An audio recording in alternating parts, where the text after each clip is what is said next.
On the eve of Riyadh conference, observers say Yemeni consultations can pave the way to peace despite Houthis' declination. Houthi militia continues to impose blockade on some parts in Al-Bayda governorate.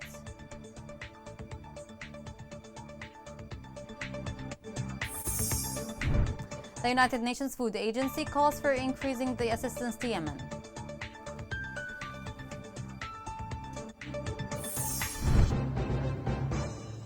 Welcome to Yemen Today TV. This is the English news with me, Rana Swaylam. The Yemeni government welcomed the sincere efforts to end the Houthi coup against the state and achieve peace. Foreign Minister Ahmed Awad bin Mubarak said in a press statement after his meeting with the UN envoy Hans Grunberg that the government is calling for a comprehensive ceasefire. Bin Mubarak added that the government has also engaged in serious and positive discussions with the UN envoy to Yemen in order to reach a real treatment of all humanitarian issues.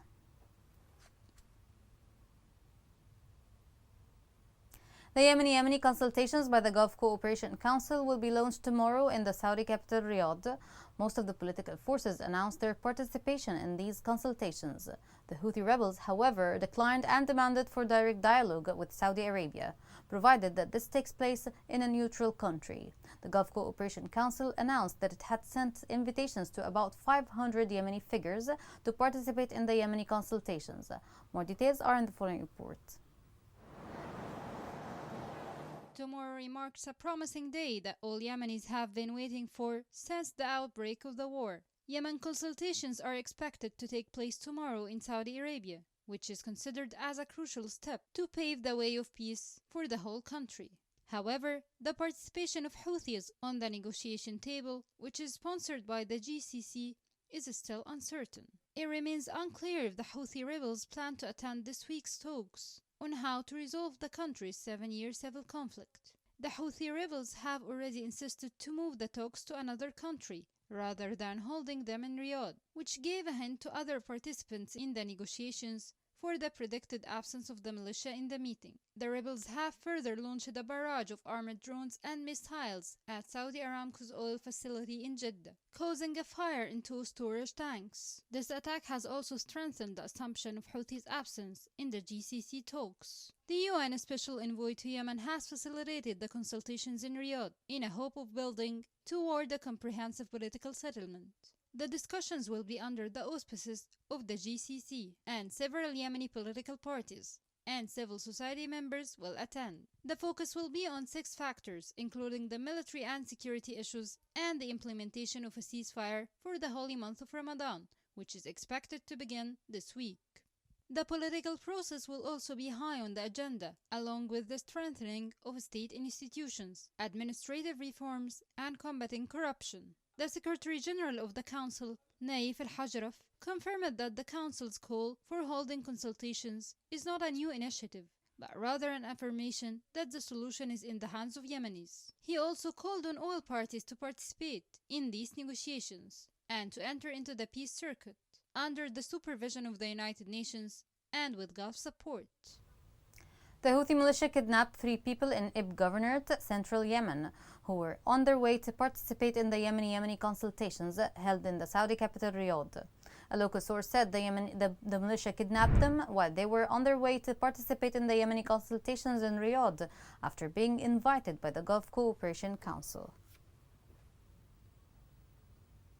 The British ambassador to Yemen, Richard Oppenheim, welcomed the initiative of the Gulf Cooperation Council for the Yemeni dialogue, which will be launched this week in Riyadh. He called on everyone to participate and seize the opportunity to address difficult issues in a peaceful and comprehensive manner.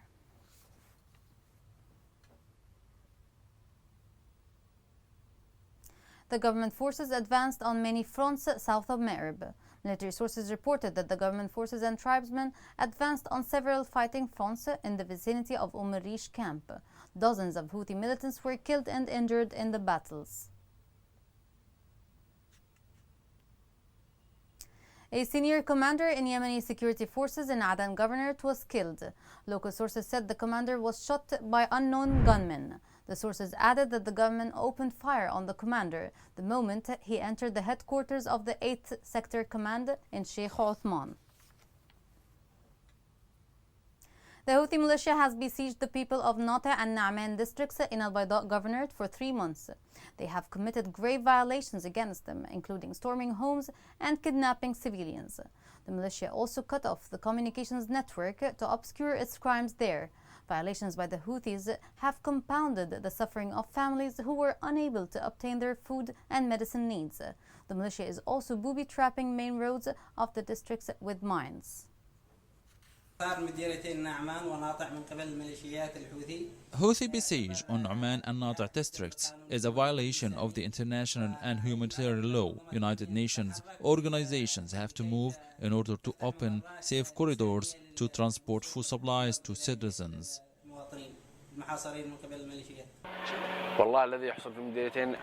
What happens in the two districts is nothing but a huge suffering for the people there. They are totally besieged by the Houthi militia. Houthis have planted mines in all areas and prevented food supplies from reaching people in the two districts. They are using old-fashioned methods to get their supplies. They are suffering so much, and there is no international organization to help them. We call upon the government to swiftly liberate the two districts.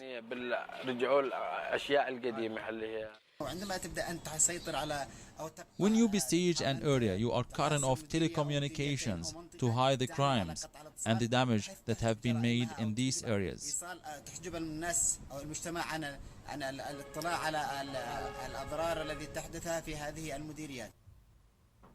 The current level of hunger in Yemen is unprecedented and is causing severe hardship for millions of people.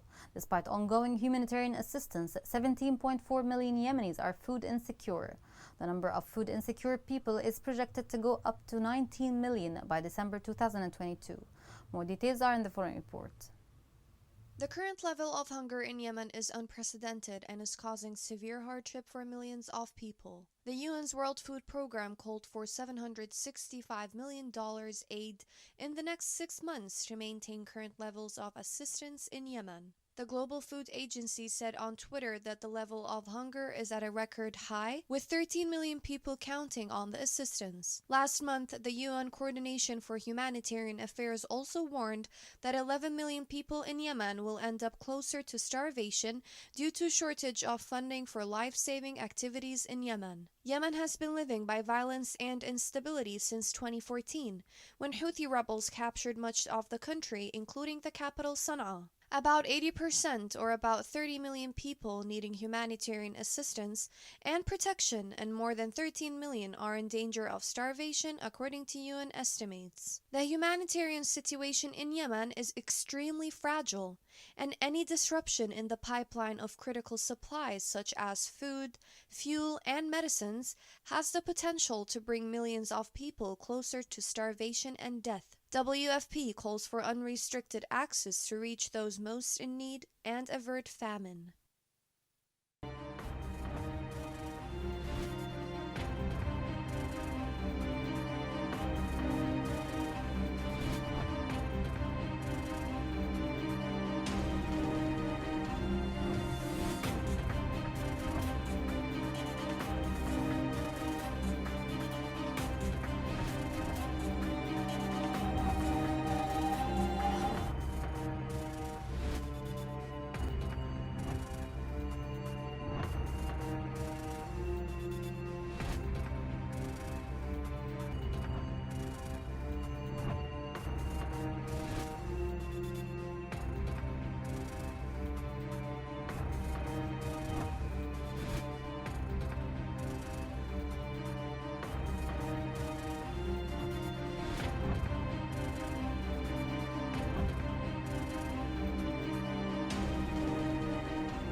Journalism in Yemen is squeezed from region to region by warring forces.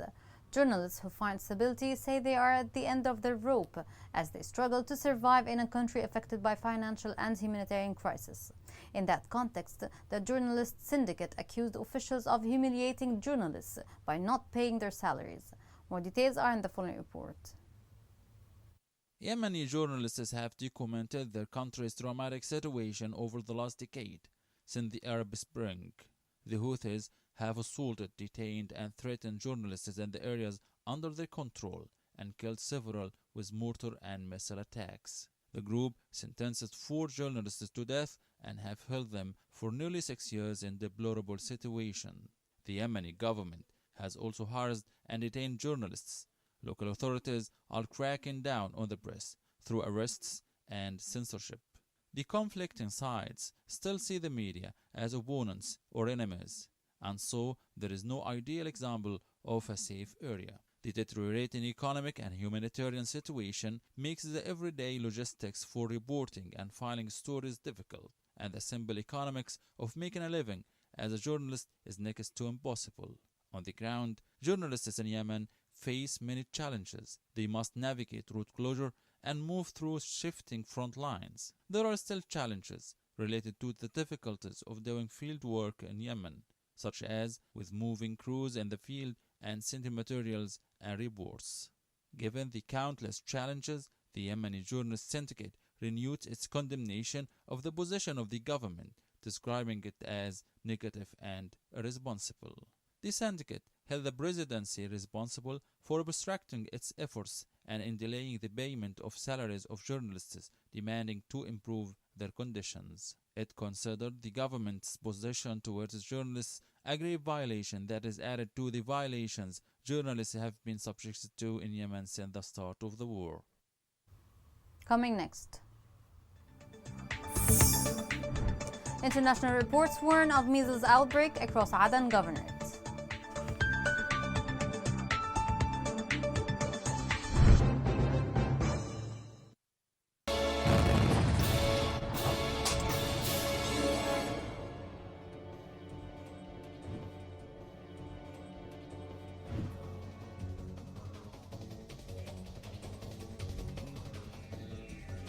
أقول لك راحت بالغداء لأهلها شلت الغداء وراحت بالأهلها في المزرعة.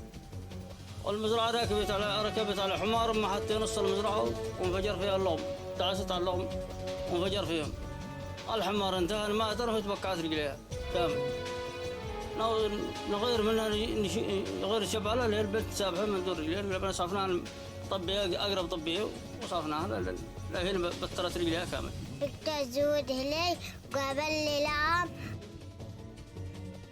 وطبعت تحت الزواية.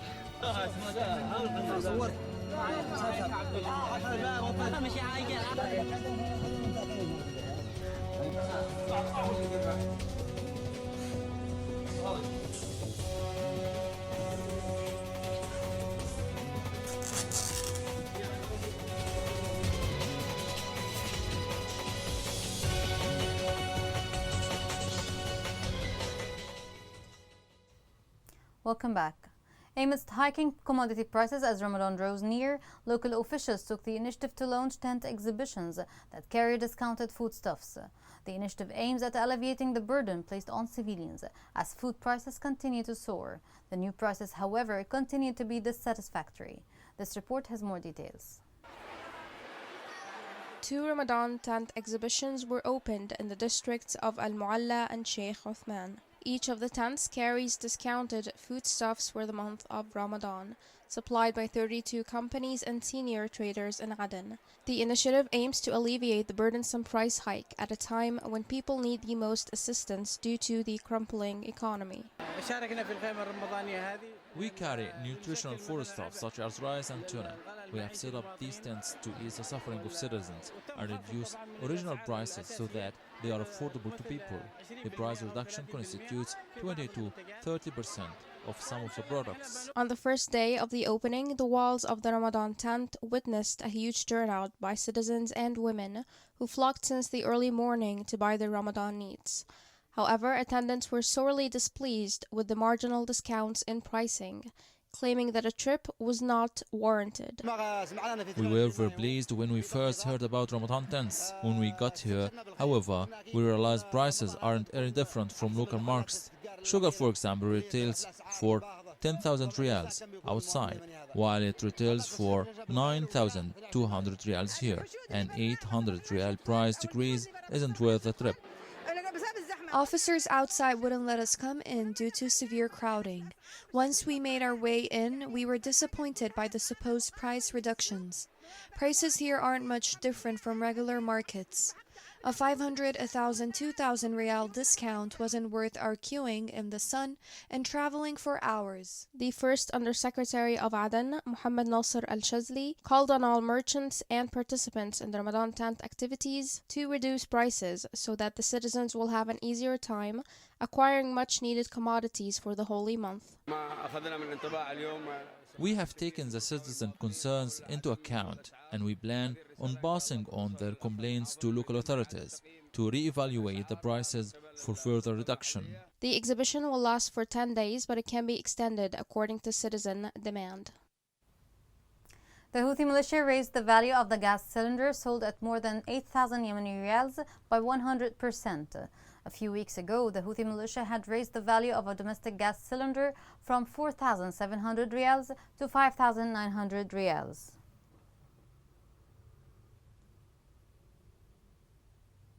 In Abiyan, the security forces seized a number of smuggled domestic gas trailers. A Yemeni police source confirmed that the patrols tracked the trucks and seized them on the outskirts of Khanfar district. The trucks were on their way to Lahj Governorate towards the areas under the control of the Houthi militia.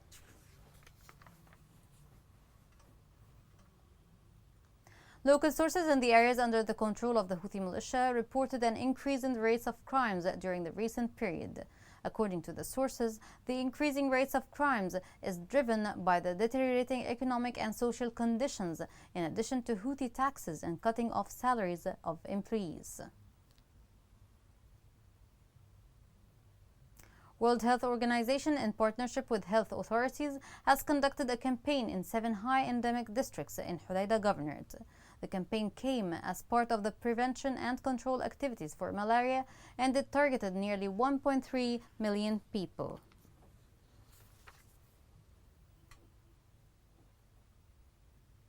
A sudden epidemic has spread among the population in Aden. Medical sources said that most of the victims were children, amid growing fears among the parents. According to medical sources, during the past few days, many hospitals in Aden received dozens of cases with fevers and symptoms similar to the contagious measles disease. More details are in the following report. Recent conflict and war in Yemen lead to collapse of the health system, decrease of immunization coverage, and spread of many outbreaks. While much of the world's attention is on battling the COVID-19 pandemic, measles continues to silently kill large numbers of people, mostly children. Measles is a highly infectious human disease caused by the measles virus. It's one of the leading causes of death among children globally. The disease, which causes coughing, rashes, and fever, can be prevented by 2 doses of the mumps, measles, and rubella vaccine. Collapse of the health system due to the ongoing war in Yemen lead to low vaccination coverage. Together, the outbreaks have infected thousands of children and killed thousands more. Some kids die at home without having the chance to reach a proper medical care, all while the COVID-19 pandemic looms as a further potential threat and distraction for governments, donors, and other health organizations. Yemen remains under threat of measles epidemic due to the collapse of the health system and continuing of the war. In collaboration with local health authorities, World Health Organization and UNICEF have concluded a nationwide measles and rubella vaccination campaign in Yemen, reaching more than 11.6 million children aged 6 months till 16 years across the country. World Health Organization, with the support of Saudi Arabia, United Arab Emirates, Kuwait, and the Vaccine Alliance, contributed to the campaign through the provision of vaccines, fuel, training, deployment of health workers and supervisors, as well as raising awareness among communities about ways to protect themselves against these diseases. Damar, Ma'rib, and Sana'a governorates have reported over 100% coverage due to a large number of internally displaced people coming from other governorates. The campaign continued for an additional 3 days in districts where low coverage was reported. Despite the challenging conditions, World Health Organization teams and health workers were able to reach high-risk areas, IDP camps, and marginalized communities with awareness-raising activities and vaccination. Reactivation of the outreach immunization services and strengthening surveillance and response systems are top priority to take place at district and governorate levels. UNICEF and Saudi Arabia announced a new $7 million contribution to support UNICEF education interventions in Yemen. The funding will help increase access to quality education for girls and boys through formal, non-formal, and alternative education opportunities. The project aims to reach about 600,000 children.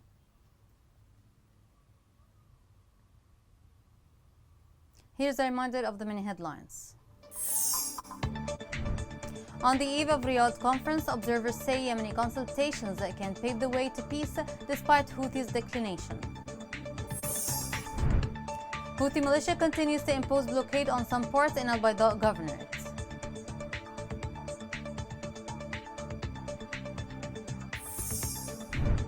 The United Nations Food Agency calls for increasing the assistance to Yemen.